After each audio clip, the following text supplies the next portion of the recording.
Assalamualaikum warahmatullahi wabarakatuh. Perkenalkan, nama saya Mila Safitri dengan NIM 230404005 dari kelas 1A Akuntansi Syariah.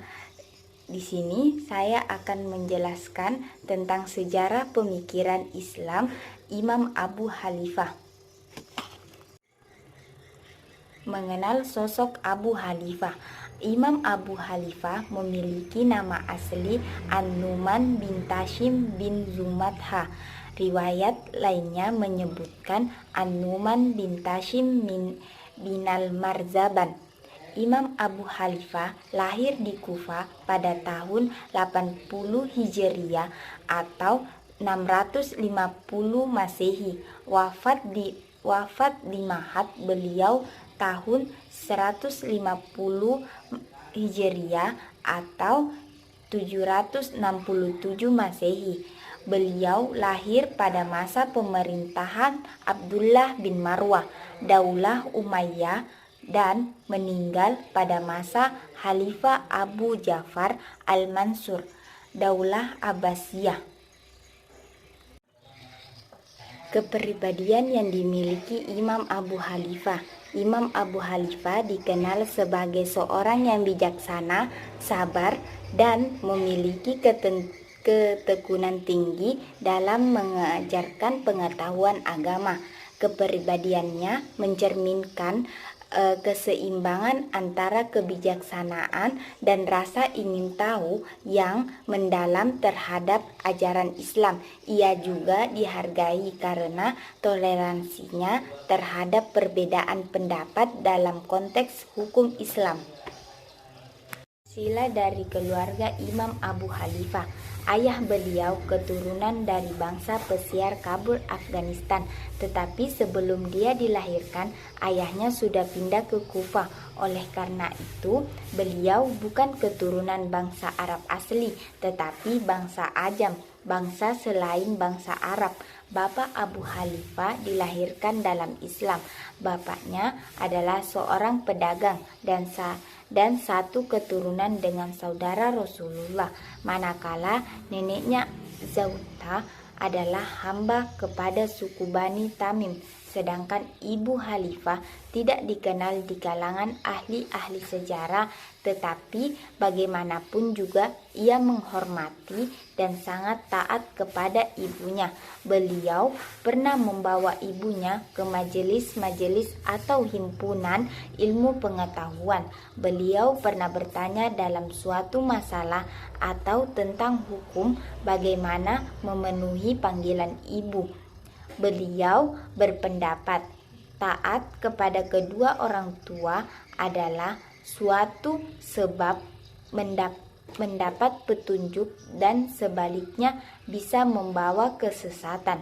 Kakeknya bernama Al-Zudha, penduduk asli Kabul. Ia pernah ditawan di suatu peperangan lalu dibawa ke Kufah sebagai budak.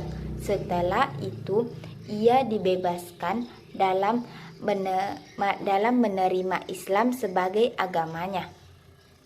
Pendidikan Abu Hanifah. Pada mulanya Abu Hanifah adalah seorang pedagang karena ayahnya adalah seorang pedagang besar dan pernah bertemu dengan Ali bin Abi Thalib.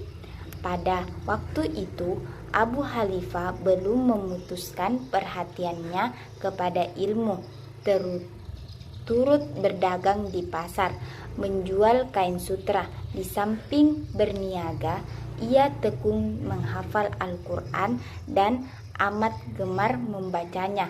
Kecerdasan otaknya menarik perhatian orang-orang yang mengenalnya, karena As-Sabi menganjurkan supaya Abu Hanifah mencurahkan perhatiannya kepada ilmu. Dengan anjuran As-Sabi, mulailah Abu Hanifah terjun ke lapangan ilmu. Namun demikian, Abu Hanifah tidak melepas usahanya sama sekali. Abu Hanifah sangat antusias dalam menghadiri dan menyertai gurunya. Hanya saja ia terkenal dengan sebagai murid yang banyak bertanya dan berdebat, serta bersikeras mempertahankan pendapatnya. Terkadang menjadikannya Syekh kesal kepadanya. Namun karena kecintaannya kepada sang murid, ia selalu mencari tahu tentang kondisi perkembangannya. Namun informasi yang ia peroleh, akhirnya sang Sai tahu bahwa ia selalu bangun malam menghidupkannya dengan salat dan tilawah Al-Quran. Karena banyaknya informasi yang ia dengar, maka Sai menamakannya Al-Watak. Selama 18 tahun, Abu Khalifah berguru kepada Sai Hamad bin Abu Sulaiman.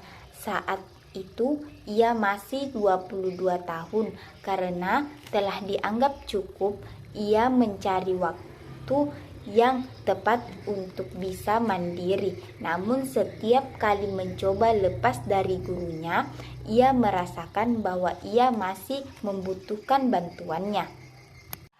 Karya-karya dari Imam Abu Khalifah. Ada beberapa kitab yang ditulisnya sendiri, antara lain Al-Faraid yang khusus membicarakan masalah waris dan segala ketentuan menurut Islam. Yang kedua, As-Surud yang membahas tentang perjanjian. Dan yang ketiga, Al-Fiqh Al-Akbar yang membahas tentang ilmu kalam atau teologi dan memberi syarah penjelasan oleh Imam Abu Mansur Muhammad Al-Maturidi dan Imam Abu Al-Muntaha Al-Mu'alla Ahmad bin Muhammad Al-Mahnisawi. Selanjutnya yaitu pemikiran ekonomi Islam Imam Abu Khalifah. Ada 3 yang akan saya bahas. Pertama akan dibahas yaitu akad salam. Pemikiran Abu Khalifah yang akan dibahas terlebih dahulu adalah mengenai akad salam. Abu Khalifah sepakat dengan ulama lainnya mengenai syarat salam yang 6. Syarat yang pertama adalah harta barang harus diketahui jenisnya, apakah dengan uang atau barang berharga lainnya. Kedua, harus diketahui harga pastinya. Ketiga, penyerahan harga sebagian modal pedagang harus dilakukan di majelis akad. Keempat, barang dagangan harus ada di tangan pedagang. Kelima, barang dagangan bisa diestimasi nilainya bisa dari ukurannya, panjang, berat, dan sifatnya. Keenam, menentukan waktu penyerahan barang. Dua yang akan dibahas yaitu zakat madu. Pemikiran ekonomi Islam Abu Khalifah yang dibahas selanjutnya adalah zakat madu. Abu Khalifah dan muridnya mengatakan bahwa zakat juga wajib dikeluarkan dari madu, asalkan sarang lebah tidak terletak di lahan rajak. Sama halnya dengan prinsip mereka, yaitu rajak dan tidak boleh bersamaan. Zakat pada madu yang diwajibkan bagi madu yang diproduksi di tanah tandus. Abu Khalifah memiliki pemikiran bahwa zakat wajib dikeluarkan bagi siapa yang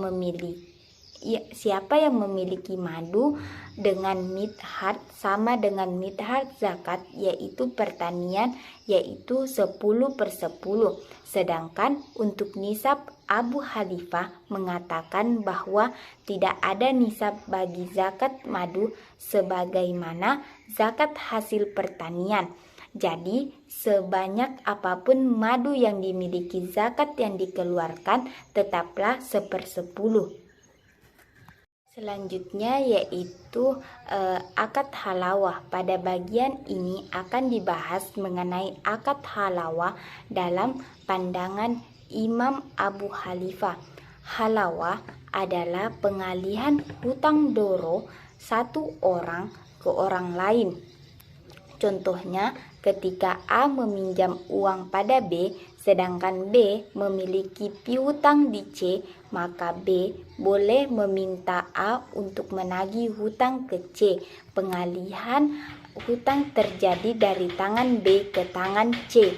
Dalam fiqh, A disebut dengan muhal dan B disebut dengan muhil dan C disebut dengan muhal alaih, dan akad yang terjadi disebut dengan halawah. Asas dari akad ini adalah hadis dan ijma yang telah disepakati oleh para ulama termasuk Abu Hanifah. Hadis yang diriwayatkan oleh Muttafaqun alaih dari Abu Hanifah Hurairah berkata, Rasulullah Shallallahu Alaihi Wasallam bersabda, menunda pembayaran hutang bagi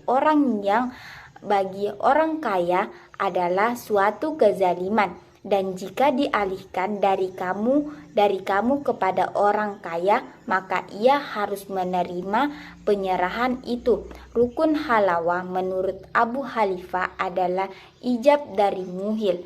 Saya mengalihkan hutang kepada fulan serta kabul muhal dan muhal alaih dengan lafaz saya terima, saya ridho, atau lain sebagainya.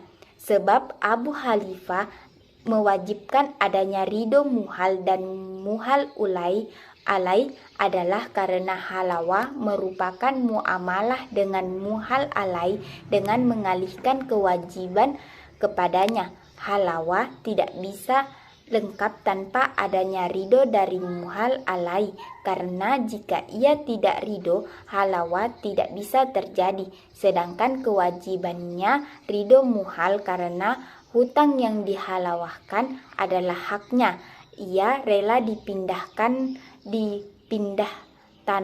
tangankan dari satu orang ke orang yang lain. Sekian dari presentasi dari saya, presentasi yang usainya begitu cepat, sama halnya dengan kisah singkat tetapi kenangannya masih melekat. Wassalamualaikum warahmatullahi wabarakatuh.